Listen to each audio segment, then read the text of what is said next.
topic of port matching the M52 intake manifold.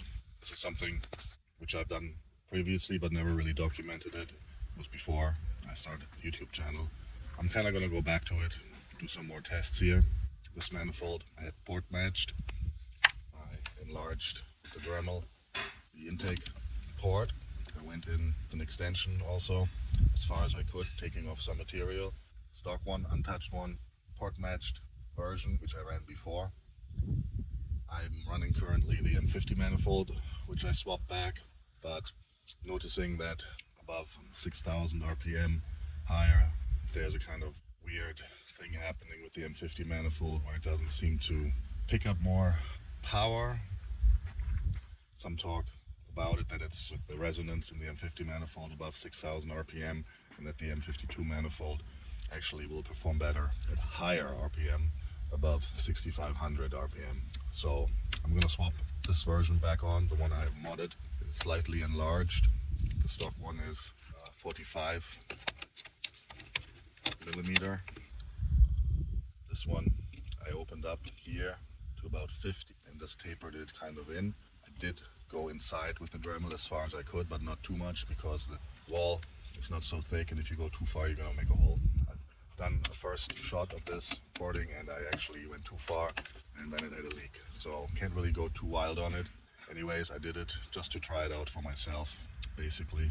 So now I'm gonna throw this one back in, do some more logging and testing and document it more compared to the M50 manifold I have on now. I noticed on the top speed run with the M50 manifold I can't break 230 kilometers per hour anymore. It's kind of stuck at 6,500 RPM, and I'm interested to see how the M52 manifold will perform above around that RPM 6,500.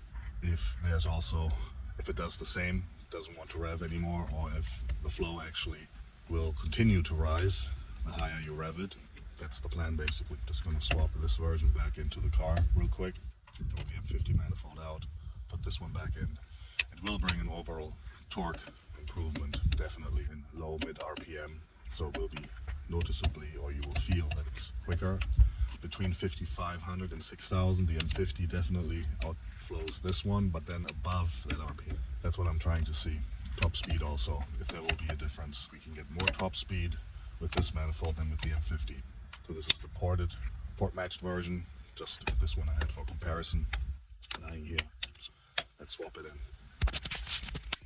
First things first, this thing's got to come off. M50 manifold swap back to M52, the ported version I have. I just feel like testing it. It doesn't take that long really, so I'm just gonna do it and do some more testing, logging, so forth. I'm not gonna film how I take all this off because I've done that before in the other video where I switched to this version, so there's a million videos online about swapping in M52 and 50 manifolds. Probably just come back when I have it off, and then when I have it back on, and then when I drive it again. Okay, in the midst of removing the M50, the only thing that sucks, basically the last back bolt of the intake manifold, really hard to get to. I strapped the fuel rail all the way there, and then with a small ratchet you can reach that nut. Before I always took this whole cowl out to get more space. I'm going to try this time to do it without removing that cowl. Alright, intake is out. I didn't have to remove the cowl, just wiggled it out, and now the M52 is going back in. Here we have the two manifolds compared next to each other. M50 with a hacked up gluing job, but it was sealing. I didn't have any vacuum leaks. Could be better though. And then the ported M52.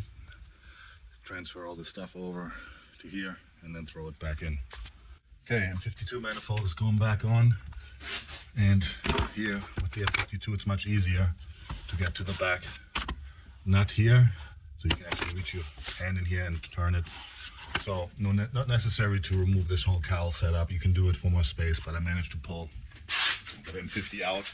I suppose putting the M50 back in will be a real challenge without removing this cowl, because I barely could take it out, just barely, with this installed. So putting it back on, I think this needs to be loosened so you have more space.